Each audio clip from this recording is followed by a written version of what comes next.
తక్కువ ఫీజులు ఉంటాయి.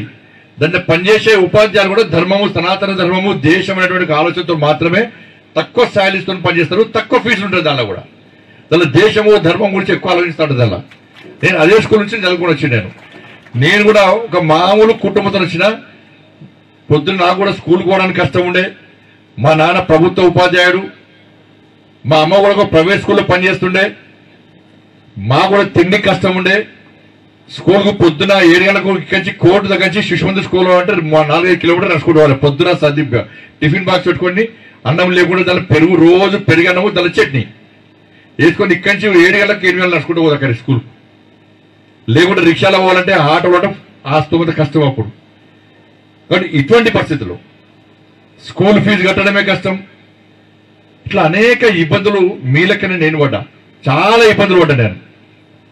అనేక సమస్యలు ఎదుర్కోవడం, అనేక ఇబ్బందులు పడ్డాం. ఆయన కూడా మన నాన్నగారు కష్టపడి ఆయనకు వచ్చినటువంటి చాలా జీతంతో మమ్మల్ని పెంచి పోషించి ఇలా మమ్మల్ని చదివించే ప్రయత్నం చేసిండు. అందుకే చదువుకున్నా కాబట్టే కష్టపడి మీలకనే పేద శిశుమంది స్కూల్లో చదువుకున్నా కాబట్టి ప్రభుత్వ పరిస్థితులు సమానం కాబట్టి మీ కష్టాలు తెలుసు కాబట్టి ఏదో ఒక తృణమో ప్రణమో మనం చేయాలని చెప్పి ఒక ఆలోచన వచ్చింది. ఆలోచన వచ్చే ఈ బేటీ బచావో బేటీ పడావో స్కీమ్. ఎందుకంటే మిమ్మల్ని చూసుకోవడానికి మేము ఉన్నాం. నరేంద్ర మోడీ ఉన్నారు మిమ్మల్ని చూసుకోవడానికి. మిమ్మల్ని చూసుకోవడానికి ఎవరున్నారు?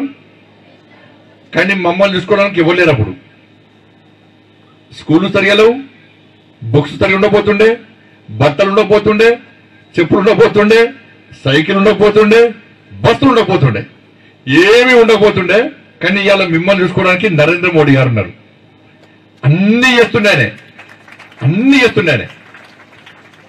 మీరు గత ప్రభుత్వం ఏం చేసిందంటే ఈ విద్య కోసము కేవలము 68,000 కోట్ల రూపాయలు మాత్రమే గత ప్రభుత్వం కేటాయించింది. నరేంద్ర మోడీ ప్రభుత్వం ఒక్క ఈ సంవత్సరమే కేంద్ర బడ్జెట్ లో విద్యకు 1,27,000 కోట్ల రూపాయలు కేటాయించింది. దానికి డబుల్ అనేక కార్యక్రమాలు విద్యార్థుల కోసం నరేంద్ర మోడీ ప్రభుత్వం చేస్తుంది. ఇవాళ వీళ్ళకి సైనిక్ స్కూల్ కానీ, నవోదయ పాఠశాలలు కానీ, కేంద్రీయ విద్యాలయాలు కానీ, ఏకలవ్య పాఠశాలలు కానీ ఇట్లా అనేక ఇస్తూ ఇలా పిఎంసి పేరుతోని, అటల్ థింకింగ్ ల్యాబ్స్ పేరుతోని ఇట్లా అనేక ఈ దేశంలో అన్ని ప్రభుత్వ పాఠశాలలో విద్యార్థులను ప్రోత్సహించాలనే ఉద్దేశంతో అనేక విధాలుగా ఇలా కేంద్ర ప్రభుత్వం నరేంద్ర మోడీ ప్రభుత్వం ఇవాళ మీకు అందరూ సహకరిస్తున్నది. నేటి బాలుడు రేపటి పౌరుడు కాదు, నేటి బాలలు నేటి పౌరులు అనేటువంటి ఒక ఆలోచనతో మీరు ఇప్పుడు మంచి ఆలోచన కల్పించాలని చెప్పి ఇలా మోడీ గారి ప్రభుత్వం తీసుకుపోతున్నాయి. ఇలా ఎందుకంటే కష్టం అనేది తెలిస్తేనే మనం పైకి వస్తాం. మనం ఇలా ప్రభుత్వ పాఠశాల వ్యతిరేకం కాదు, కానీ ప్రైవేట్ పాఠశాల వ్యతిరేకం కాదు, కానీ ప్రభుత్వ పాఠశాలను ప్రోత్సహించాల్సిన బాధ్యత నా మీద ఉంది. ఇలా చదువుకుంటారా?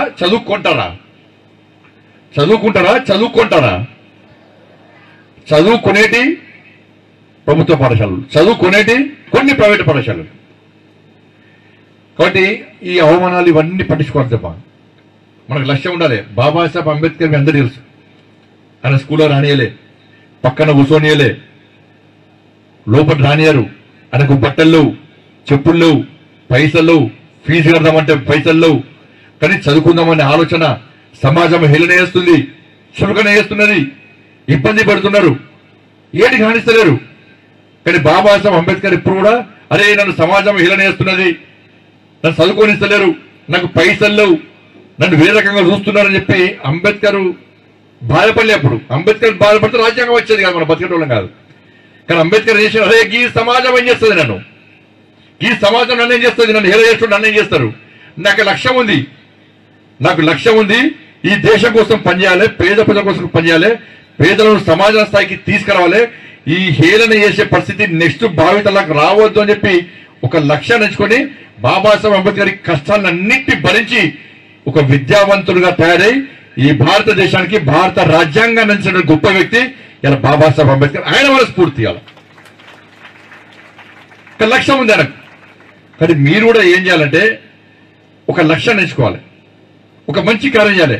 నరేంద్ర మోడీ గారు అదే చెప్పారు మాకు, అరే ఎంపీలు గెలవడం కాదు, మా ఎంపీల మీటింగ్ అదే చెప్పండి, ఎంపీలు గెలవడం కాదు, మీరు ఎంపీగా గెలిచిన తర్వాత మీ పార్లమెంటు నియోజకవర్గాల్లో ఏ ఒక గొప్ప కార్యం చేయండి, ప్రజల కోసం గొప్ప కార్యం చేయండి, అది మీకు మంచి భవిష్యత్తునిస్తుంది, అది మీ లోపల తృప్తినిస్తుంది, మిమ్మల్ని గెలిపించిన ఓటర్ లోపల సంతోషాన్ని కలిగిస్తుందని చెప్పి నరేంద్ర మోడీ గారు ఒక స్ఫూర్తిదాయకమైన సందేశం ఇచ్చిన తర్వాతనే ఇవాళ నాకు ఈ ఆలోచన వచ్చింది.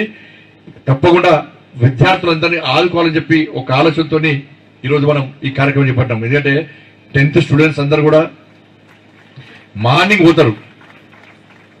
మన ఉజ్జబాన్ ఒక అమ్మాయితోని ఒక టీవీ వాళ్ళు మాట్లాడారు, ఈ సైకిల్ ఏం చేస్తావమ్మా, నీకు ఎట్లా అనిపిస్తుంది ఈ సైకిల్ అన్నారు అమ్మాయికి బటన్స్ లేవు, ఇక్కడ ప్యాచ్ డ్రెస్ చినిగితే ఇక్కడ ప్యాచ్ వేసుకున్నది, కింద చెప్పులు లేవు అమ్మాయికి. ఆ అమ్మాయి ఏం చెప్పింది సార్ టీవీలకు, సార్ మా నాన్న రోజు అడ్డమీకి కూలిపోతాడు, నాకు గుడిసె ఉన్నది సార్, మా గుడిసెలు ఉండదు సార్, మా నాన్నకే సైకిల్ లేదు సార్, కానీ మోడీ గారు నాకు సైకిల్ ఇచ్చింది సార్.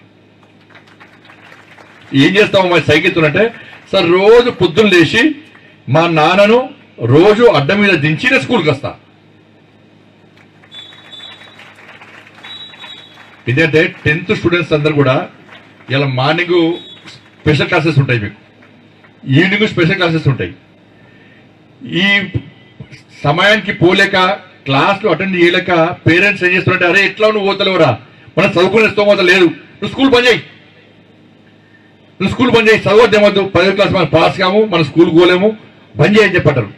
పాఠశాలలో కూడా విద్యార్థులు కూడా అనేక రకాల బాధపడుతుంది. కాబట్టి ఈ డ్రాప్ అవుట్స్ ఎక్కువైతున్నాయి. కాబట్టి ప్రభుత్వ పాఠశాలలో డ్రాప్ అవుట్స్ ఉండొద్దు, ప్రభుత్వ పాఠశాలలో ఈ స్ట్రెంత్ పెంచాలి అనే ఒక ఆలోచనతో, ఈ క్లాసులు మిస్ కావద్దన్న ఆలోచనతోనే ఈరోజు మోడీ గిఫ్ట్ పేరుతోని ఈ సైకిల్ కార్యక్రమాన్ని కరీంనగర్లో చేసినాం, సిరిసిల్లో చేసినాం, హుస్నాబాద్లో చేసినాం, ఉస్నాబాద్లో అయిపోయింది, చొప్పదంలో అయిపోయింది. ఇక మిగిలింది వేములవాడ, మానకొండూరు. ఆ రెండు కూడా ఈరోజు మనం పూర్తి చేసే ప్రయత్నం చేస్తున్నాం.